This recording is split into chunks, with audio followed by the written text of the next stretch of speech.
Bem-vindos ao Observatório da Imprensa. Nossa edição de hoje vai analisar os benefícios que a nova lei de acesso à informação poderá proporcionar à sociedade e ao jornalismo brasileiro. Conosco, o ministro-chefe da Controladoria Geral da União, Jorge Hage, o jornalista Fernando Rodrigues e a diretora da ONG Artigo 19, Paula Martins. Você pode participar fazendo sua pergunta por telefone no número que aparece aí na tela ou pelo computador através de nosso chat no site da TV Brasil. Antes, vamos ver o que foi notícia na mídia desta semana.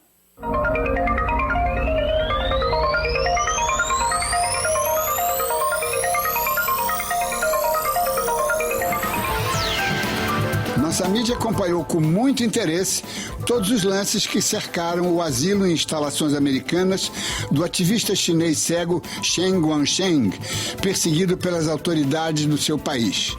É um caso dramático, ainda não encerrado, que merece toda a nossa solidariedade. Mas em matéria de direitos humanos e transparência, as confissões do ex-delegado do DOPS, Cláudio Guerra, publicadas em livro lançado no último fim de semana, ganham maior relevância porque revelaram como desapareceram os corpos de 10 militantes políticos presos nos cárceres da ditadura.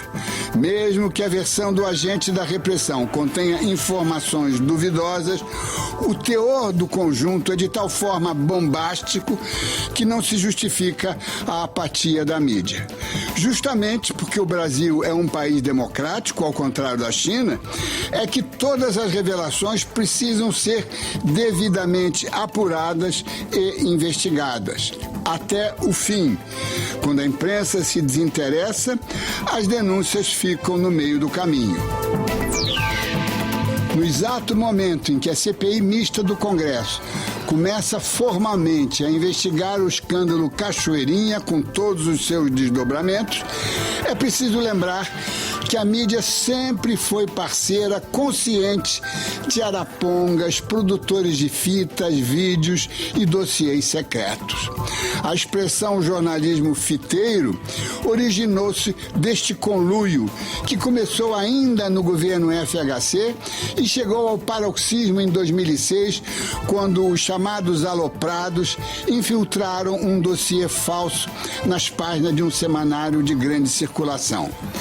Se a mídia tivesse o salutar hábito de discutir seus desempenhos, as informações de fontes suspeitas seriam melhor checadas e menos suspeitas. No final da semana passada, fotos da atriz Carolina Dickmann, nua, vazaram para a internet e agitaram não só a grande rede, como nossa mídia também. As fotos, pirateadas de um computador da atriz, foram parar em um site pornográfico da Inglaterra. Por aqui, os sites noticiosos optaram por expor imagens mais comportadas.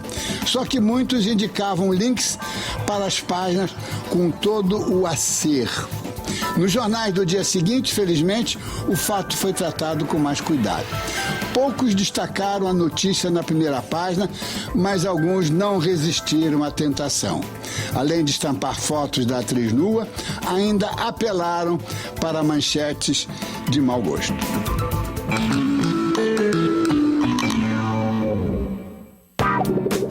As mudanças no cálculo do rendimento das cadernetas de poupança estiveram entre os temas mais presentes nas charges da semana passada. Os cartunistas não pouparam a presidente Dilma Rousseff. Deveriam. De olho no passado, a historiadora Isabel Lustosa nos conta hoje como foi que a imprensa brasileira participou da campanha pela antecipação da maioridade do imperador Dom Pedro II.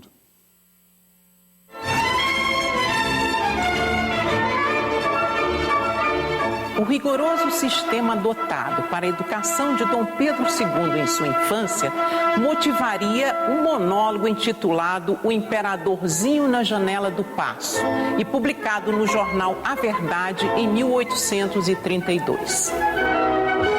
Que belo cavalo em que anda esse guarda municipal. Agora vem um menino correndo no seu piquira. Eu desejo tanto ter um piquira. Este menino é mais ditoso do que eu fui, sim. Eu não sou criança feliz. Eu vi em São Cristóvão um crioulinho que tinha seu próprio jardinzinho. Eu desejo tanto um jardinzinho.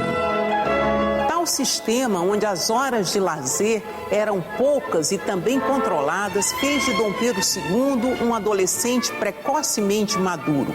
E essa característica foi usada pelos que trabalharam para torná-lo imperador antes da maioridade. Desde 1835, a ideia de antecipar o exercício do poder pelo menino imperador já era vista pelas elites políticas como solução para a instabilidade do regime. Alguns jornais chegaram mesmo a sugerir que se desse a regência à sua irmã, Januária, prestes a completar 18 anos. O projeto dos chamados januaristas não despertou entusiasmo e forças de várias tendências se uniram em 1840 para criar o Clube da Maioridade. Logo seria lançado o jornal O Propugnador da Maioridade, ao qual se associariam outros. A campanha se tornaria popular, apesar dos ataques da imprensa conservadora liderada pelo Diário do Rio de Janeiro e pelos jornais A Sentinela da Monarquia, de Bernardo Pereira de Vasconcelos, e O Brasil, de Justiniano José da Rocha. O apelo emocional da imagem do imperador, trabalhada por oradores importantes, antigos adversários como José Martiniano de Alencar e Antônio Carlos de Andrada, ganhou a Câmara, o Senado e as praças. Uma quadrinha divulgada pela imprensa passou a ser cantada nos salões e nas ruas. Queremos Pedro II, ainda que não tenha idade. A nação dispensa a lei. Viva a maioridade. Dom Pedro II foi coroado aos 14 anos, em julho de 1840.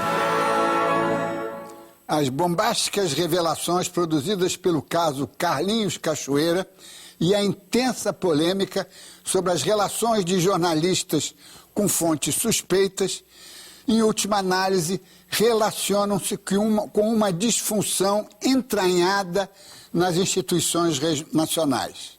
A falta de transparência e o sigilo sobre informações que deveriam estar disponíveis. Leis não mudam uma sociedade da noite para o dia, porém pode mudar comportamentos com o tempo. E a partir do próximo dia 16, qualquer cidadão poderá solicitar dados de interesse coletivo sem apresentar justificativa. A lei vale para os 3 poderes nas esferas municipal, estadual e federal: tribunais de contas, Ministério Público, autarquias, empresas estatais e sociedades de economia mista. A exceção fica com os dados considerados confidenciais. A resposta deve ser dada pela autoridade no prazo máximo de 20 dias, prorrogáveis por mais 10. E se o acesso for negado, o órgão terá que apresentar justificativas por escrito e o cidadão prejudicado poderá entrar com um recurso.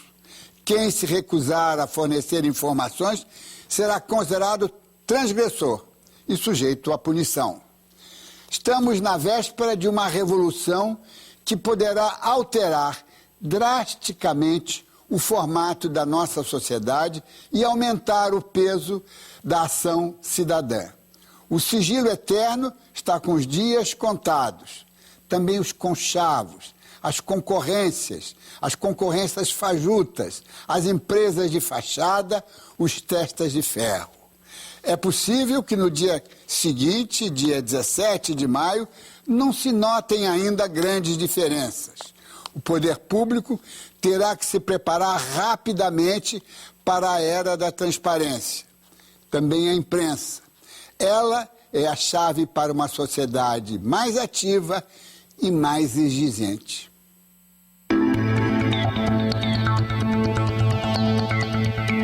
De acordo com a nova lei, informações de interesse público devem ser divulgadas pela internet, independentemente de solicitações.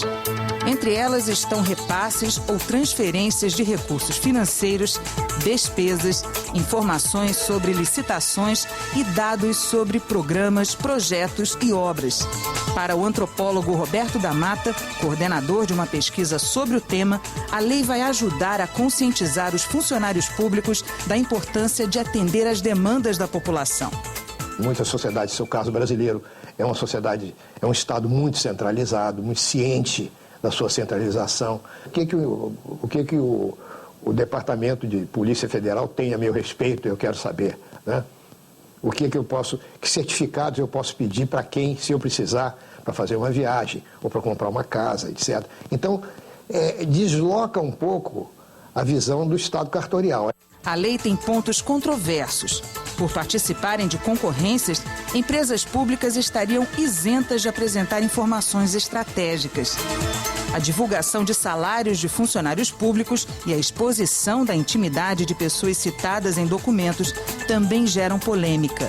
Ela tem um artigo que diz o seguinte: no caso de fatos históricos relevantes para o conhecimento do passado brasileiro, não se poderá alegar a questão da privacidade, da honra, da imagem.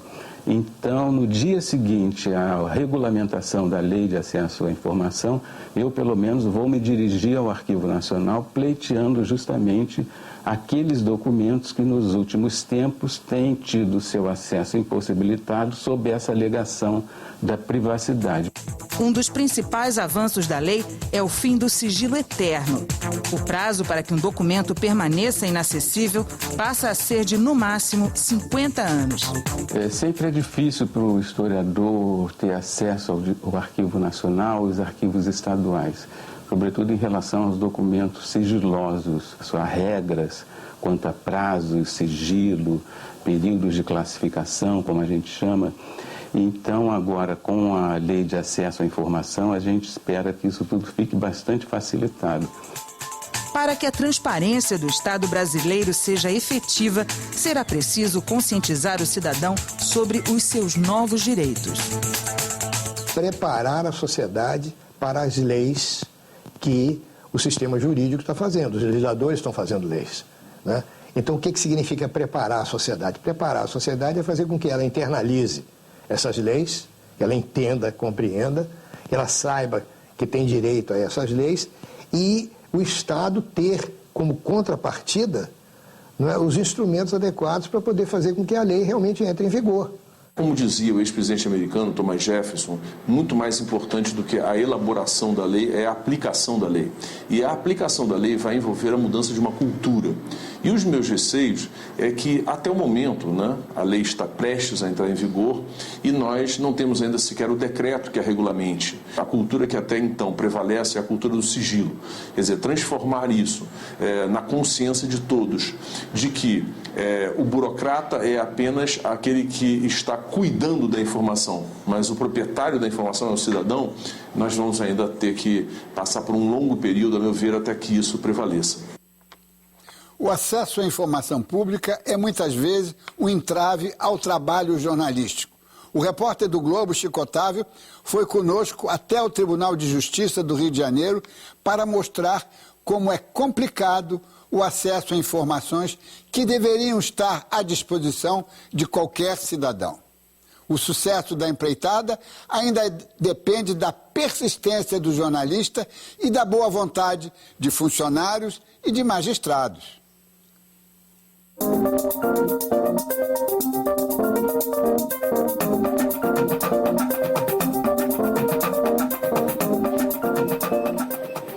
Para ter acesso a processo, o que é preciso? Eu não sou advogado e também não sou parte. Eu estou interessado num determinado processo, tenho o número dele, mas eu não sou parte desse processo nem advogado dessa causa. Mas se o senhor não é parte e nem advogado, o cartório, não sei se vai deixar o senhor ter acesso ao processo.